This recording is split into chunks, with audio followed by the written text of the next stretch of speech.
Hello,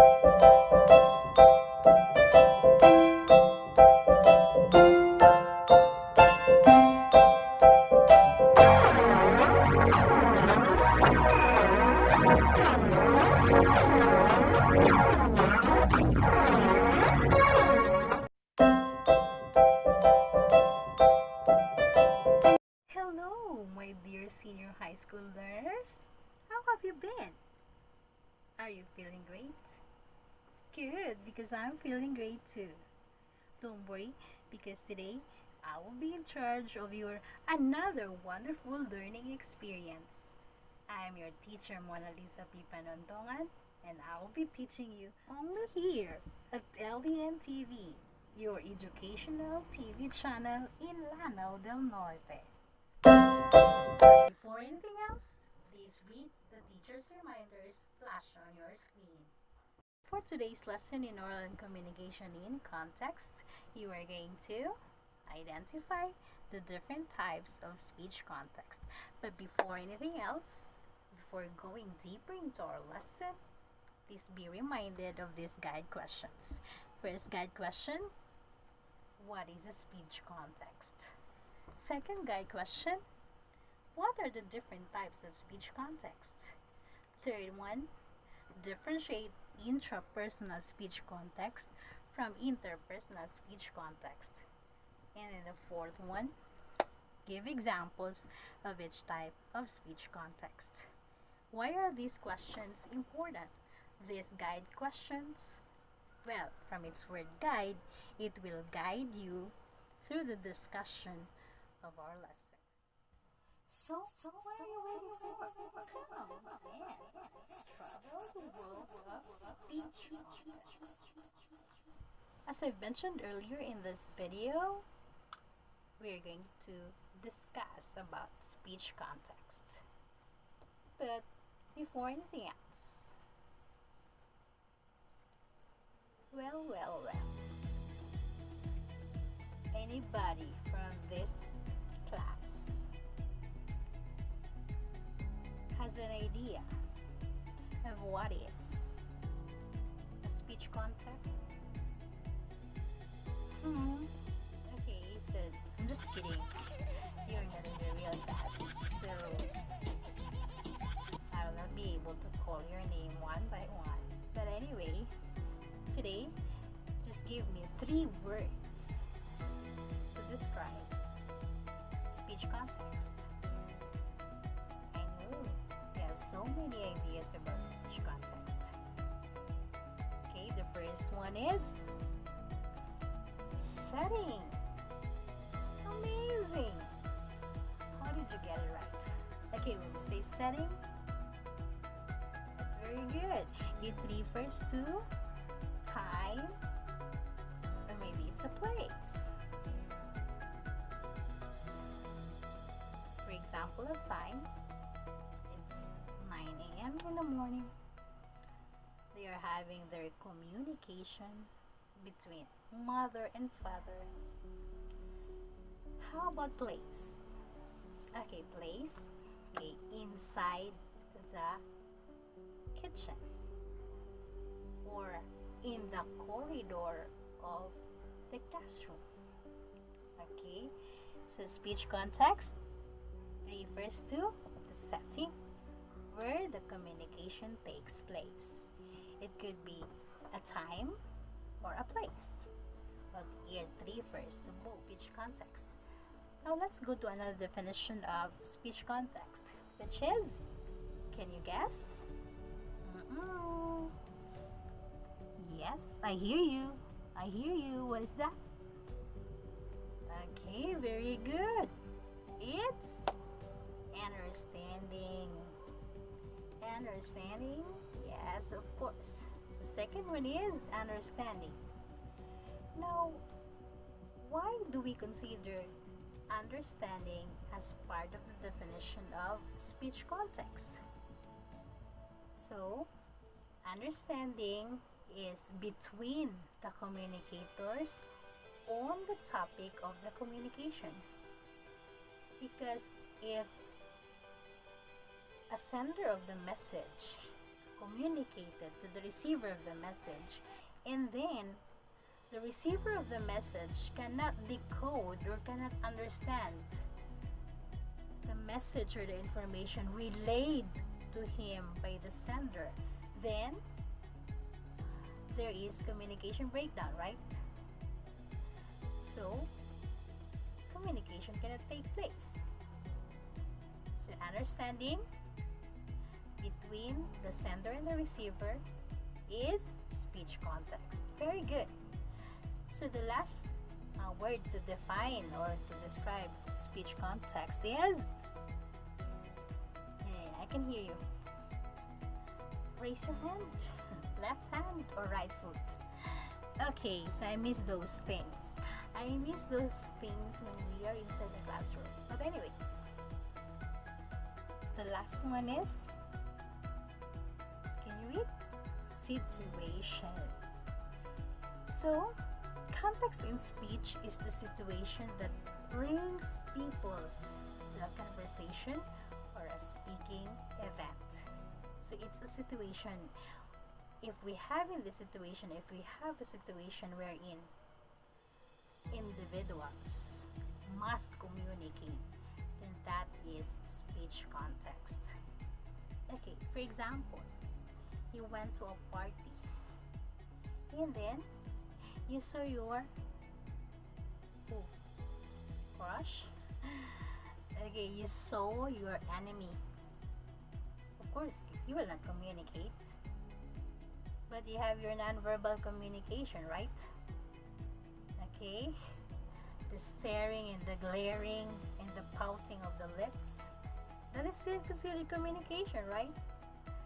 Okay, so for example, in a situation like that, you saw a friend in a party, and then unexpectedly you didn't see him for a long time ago, but unexpectedly during that party you saw him.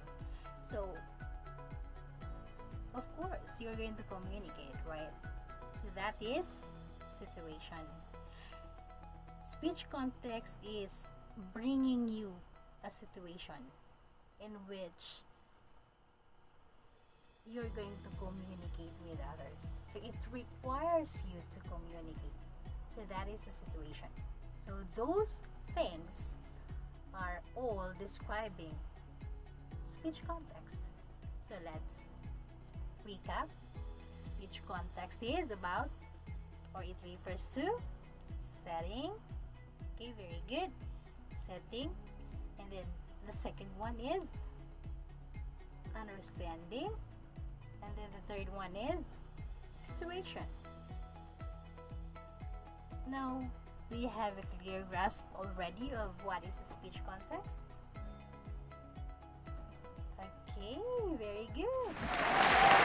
These three terms or these three elements combine together: the setting, the understanding, and the situation, that brings us to the complete definition of speech context. Because speech context is something about when the communication takes place, and then what is the understanding of both the sender and the receiver on the topic of their communication, and then the last one is the situation they are in. This time I'm going to show you two pictures. This is the first picture and this is the second picture. Now, I want you to tell me, what have you observed with these two pictures? Okay? Okay, so let's go first with this picture. So picture number one is about, what can I say? Okay, so it's a girl probably because she's in toga, right? So when one wears a toga and she's on stage, we could say that this is a graduation ceremony, right? So, why is she on stage? She's delivering what? A speech. Okay, so who are the listeners? Of course, the batchmates, the visitors, the dignitaries, their neighbors, or even the animals become the audience. Okay, so she is speaking to many people. So this is the first picture. How about the second picture? Can you tell me what have you observed? The second picture shows, what is that? This is a boy. Probably he is what? He's thinking about something. What might be he thinking? Okay, probably he's thinking of his assignment. Or how can he go to the mall? Because he's a minor. So there is a deep thought here. So first picture and the second picture represents, or the two represent, very good, the major types of speech context. So which is the interpersonal speech context and the intrapersonal speech context. When can we say that that type of speech context is interpersonal or intrapersonal? How? Or when can we say that? Okay, so we can say that the type of speech context is intrapersonal when communication revolves around only one person. So yourself talking to yourself. But you are not a fool. That is just exercising your communication skills. You're talking with yourself. You're talking to yourself. But make it sure that you are not talking to yourself and then you're outside of your house. Because people might think the other way. They might think that you are, you're losing your mind. So better do not do that outside. Okay, just do that in a quiet place or inside your room. So probably we are all doing that. Because after an act, after a conversation, we try to play all those things together over and over again inside our mind. Okay, and when we play it, probably we could say that, why am I like that? No, that is not the real thing that I have to say. Or, no, that is not how to behave. Or, I should have tell her that. Okay, so there are many things that happen when we are talking with ourselves. So that is intrapersonal type of speech context. Interpersonal speech context refers to communication between and among people and establishes a personal relationship between and among them. Now in this picture, it is a communication between and among people, right? There are people there are people over there and here, and also at the back side, where the dignitaries usually sit at the back of the graduates. Okay, so that is an example of interpersonal speech context because the communication is between and among people. So unlike intrapersonal speech context, you are talking only to yourself. But in interpersonal type of speech context, you involve other people other than yourself. So you now see the difference between intrapersonal type of speech context and interpersonal type of speech context. So very good. We may then proceed to the type of interpersonal speech context. There are 4 types of interpersonal speech context. The first type of speech context is, what can you say about the picture? It's a conversation between 2 people. So probably you could say that this type of interpersonal speech context is, what do you call the dialogue? Yeah, that is okay, a dyad communication. When we say dyad from the word die, which means two, it is a communication that occurs where? Between how many people? 2 people. So earlier we talked about intrapersonal type of speech context, but today we're talking also about interpersonal speech context, and the first type of interpersonal speech context is dyadic communication, in which the communication occurs between 2 people. So intrapersonal, it's 1 person, all by yourself, while dyadic communication is communication between 2 people. So is it clear now? Intrapersonal, only 1. Dyadic, 2 people. Okay. So can you give me an example of a dyadic communication or the dyad communication? Okay, so the example of this one is when you ask for an advice from your friend, okay, how to enroll through the online enrollment system, or you're going to ask your teacher how to enroll. Okay, so that is an example of a dyadic communication. Ma'am, is it still dyadic communication if we're not talking face to face? I mean, this new normal requires us not to talk face to face. We have to send our messages through text message or FB Messenger or through the email. Yes, of course. It can.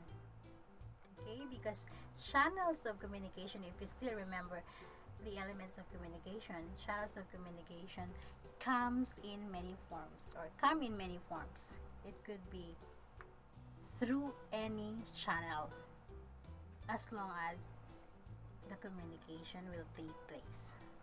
Okay, so communication is still possible even this COVID-19.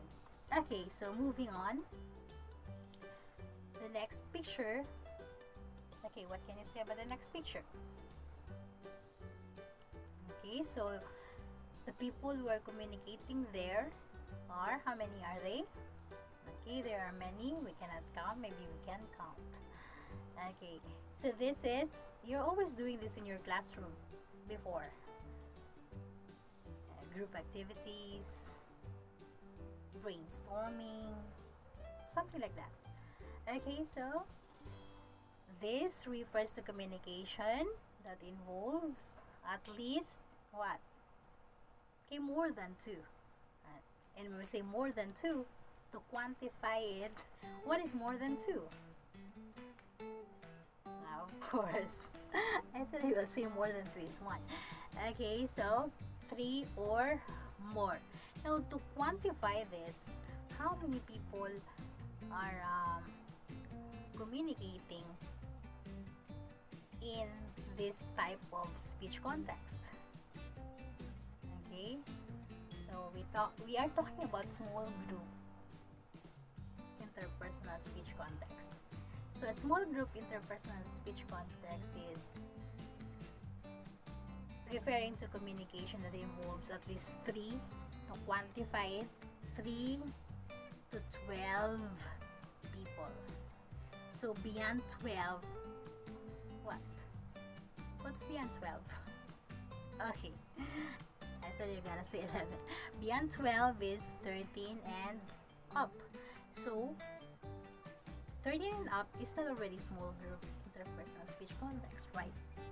Okay, very good. You're learning faster. Okay, so this is small group interpersonal speech context. Can you give me an example of a small group speech context? Oh my goodness, how I miss my OralCom class. Okay, an example of a small group speech context is like when you're having a group discussion. Right? Like your teacher will always say, okay class, group yourselves into 5, into 12. Okay, so group discussions are similarly or is a small group interpersonal speech context. So are you doing that all the time?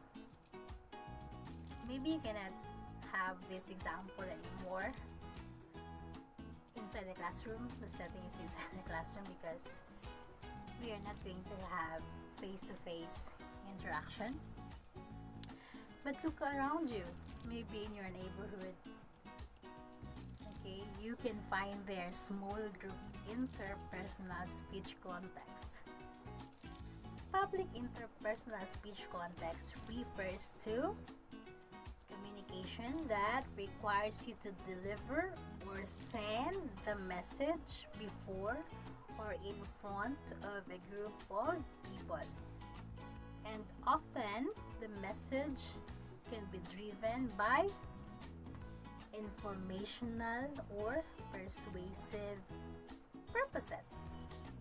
Okay?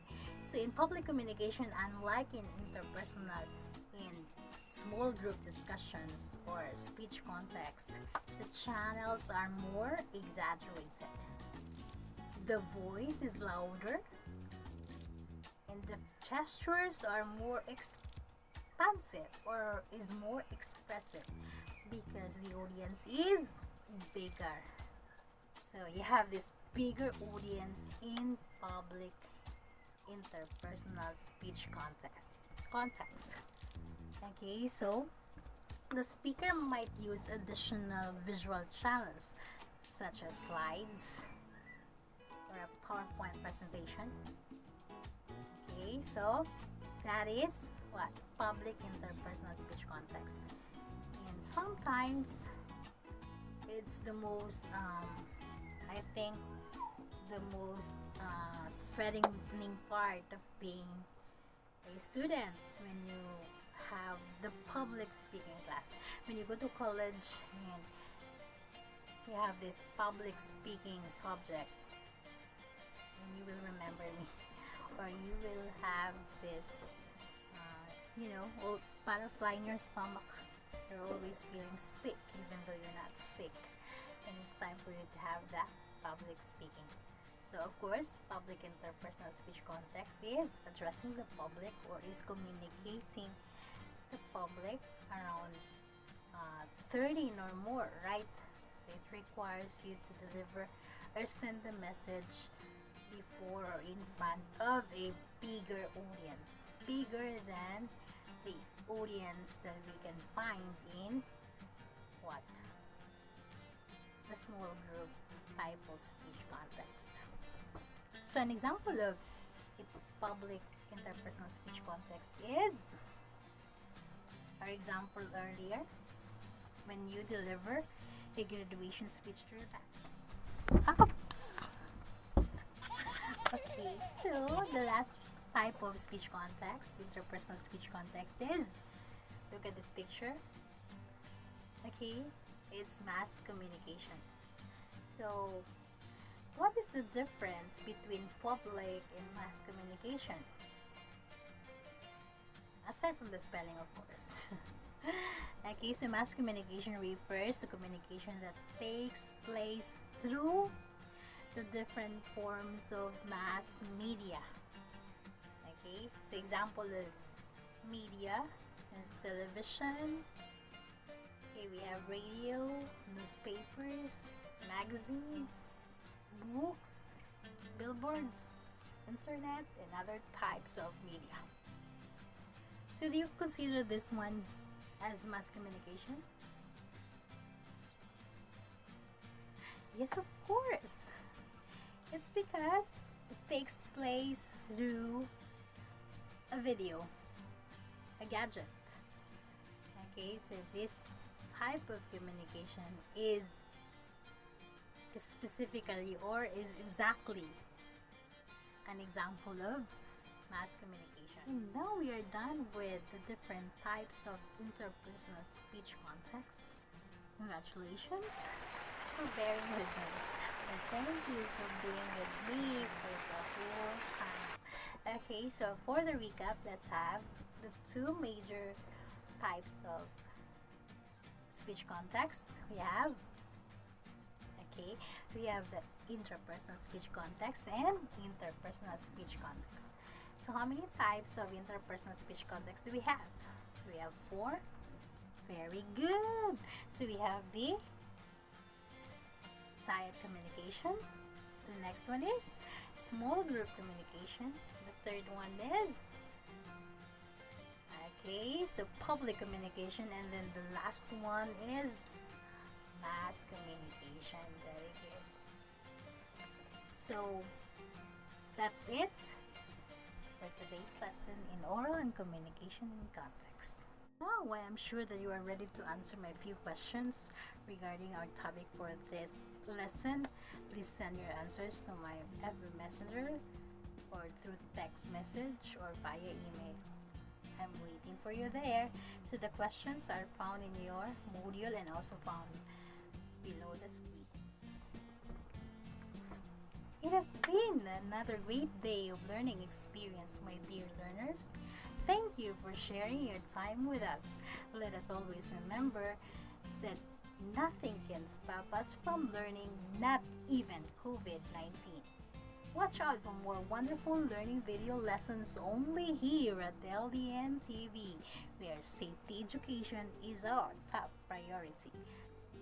This has been your teacher Mona Lisa saying, keep safe everyone. Sulong edukalidad sa Lanao del Norte.